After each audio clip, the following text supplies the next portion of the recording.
Hello dear student, welcome. तभी हम लोग स्टैंडर्ड कॉस्टिंग में जो सम सॉल्व कर रहे हैं बच्चे लोग, ये मटेरियल वेरिएंस वाला सम है। मतलब ये पैराग्राफ में आता है, फिर इसको कैसे सॉल्व करने का, क्या करने का, और एकदम प्यार मोहब्बत में अच्छे से करते हैं। तो इधर क्या बोला, स्टैंडर्ड क्वांटिटी फॉर 35 यूनिट्स, मतलब 35 यूनिट बनाने के लिए समझ लो 35 समोसा बनाने के लिए 70 किलो मटेरियल लगा, और उसका रेट है 25 रुपये एक तरफ से, है ना, मटेरियल।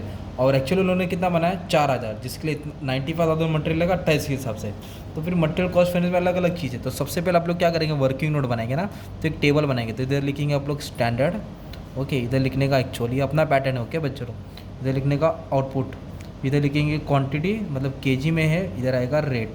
और जब इधर बॉक्स बनेंगे ना आप लोग, अब ध्यान देना है, ये खेल इंपॉर्टेंट है, ओके। इधर ऐसा बॉक्स बनाना है, इधर थोड़ा स्पेस दे देने का। तो ये है तुम्हारा आउटपुट, मतलब 35 यूनिट्स के लिए फॉर 35 यूनिट्स।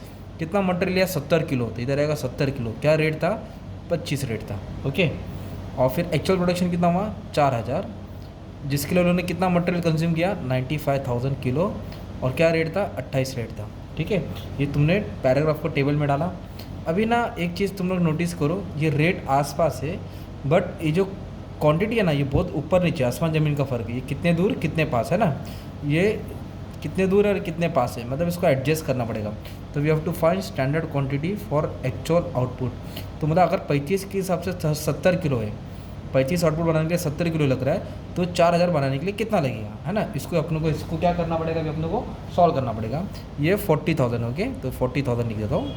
अब इधर ध्यान दो, तो क्या करेंगे, ये मिसिंग फिगर ढूंढने के लिए अपने को क्या करना पड़ेगा, इसको इससे मल्टीप्लाई करेंगे।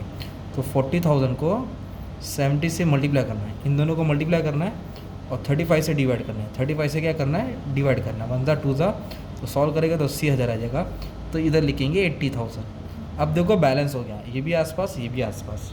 तो इन दोनों को मल्टीप्लाई करने का, 35 से डिवाइड करने का। अभी सबसे पहले अपने को निकालने का material cost variance, short form लिख रहा हूँ। फिर निकालेंगे मटेरियल प्राइस वेरिएंस, फिर निकालेंगे मटेरियल यूसेज वेरिएंस, ओके। तो आप लोग फुल फॉर्म लिख देना, एग्जाम में फुल फॉर्म भी लिखिएगा। तो मटेरियल कॉस्ट वेरिएंस का formula, standard quantity standard rate, actual quantity actual rate, okay. तो ये फॉर्मूला तुमको याद करना पड़ेगा। स्टैंडर्ड क्वांटिटी किसको बोलते हैं बच्चों लोग, ये स्टैंडर्ड क्वांटिटी है, ये एक्चुअल क्वांटिटी, ये स्टैंडर्ड रेट, ये एक्चुअल रेट। अब ये चारों को ही फॉर्मूला में डालना है, ठीक है। तो स्टैंडर्ड क्वांटिटी 80,000, स्टैंडर्ड क्वांटिटी 80,000 है, और स्टैंडर्ड रेट कितना है, 25।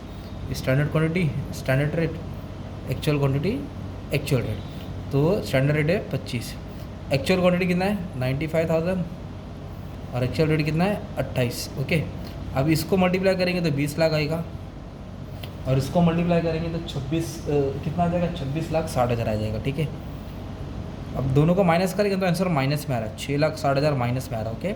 और जब भी आंसर माइनस में आता है तो एडवर्स डालने का, एडवर्स। और प्लस में आंसर आएगा तो फेवरेबल, मतलब तुमने एक फॉर्मूला सॉल्व किया। वैसे ही भी अपने को क्या सॉल्व करना है, मटेरियल प्राइस वेरिएंस। तो मटेरियल प्राइस वेरिएंस का फॉर्मूला क्या मालूम है क्या, दोनों रेट को माइनस करने का, दोनों रेट को, standard rate actual rate, okay, standard rate minus actual rate, okay, दोनों रेट को माइनस करने का, ऐसा जाने का। तो ये क्या है, एक्चुअल क्वांटिटी, क्या है, एक्चुअल क्वांटिटी। तो स्टैंडर्ड रेट 25, ये है 28, एक्चुअल क्वांटिटी कितना है, 95,000। फॉर्मूला भी याद करना पड़ेगा ना। ये इसको सॉल्व करेगा, -3 है, ये 95 है, तो इसका भी आंसर किस में आ रहा है, माइनस में आ रहा है, ओके। तो इसके लिए मैं क्या लिख दूंगा, एडवर्स लिख दूंगा, 2,85,000। सिंपल। अगर प्लस में आता तो फेवरेबल लिखता। अभी मटेरियल यूसेज, तो मटेरियल यूसेज में क्या करेंगे, जैसे मटेरियल प्राइस में दोनों रेट को माइनस किया, यूसेज में दोनों क्वांटिटी को माइनस करना है। दोनों क्वांटिटी बोले तो standard quantity minus actual quantity, इधर आएगा स्टैंडर्ड रेट, क्या आएगा, मतलब ऐसा लेना है, ओके, ऐसा।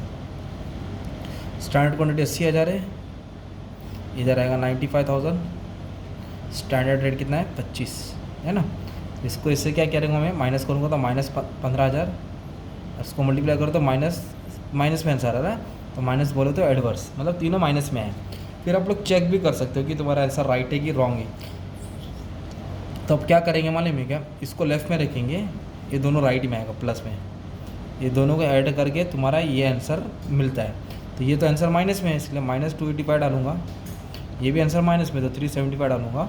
और जब इसको सॉल्व करेगा तो 6,60,000 आ रहा है, वो भी माइनस में आ रहा है। मतलब हमने जो टॉपिक सॉल्व किया एकदम परफेक्ट किया है। तो तुम्हारा क्या हो गया मालूम है बच्चे लोग, स्टैंडर्ड कॉस्टिंग का सम सॉल्व किया था, एकदम प्यार मोहब्बत वाला। तो ये क्वेश्चन था, ये आंसर था। वैसे लेबर का भी आएगा ना, तो जब लेबर का सम आएगा आपको आवर्स दिया रहेगा, ओके आवर्स। तो क्या करना है मालूम है, जहाँ क्वांटिटी आवर्स जानना है तो फॉर्मूला भी चेंज होगा। इधर स्टैंडर्ड आवर स्टैंडर्ड रेट आएगा, एक्चुअल आवर एक्चुअल रेट इधर आएगा, स्टैंडर्ड रेट एक्चुअल आवर, इधर एक्चुअल रेट है ना, क्यू के जगह पे एच डालना है, क्यू के जगह पे H, standard our actual our standard rate. इस तरह तुमको सब सम सॉल्व मिल जाएगा। बाकी भी सब अपलोड कर दिया, अच्छे से प्रैक्टिस कर लेना। Thank you very much and all the best for exam.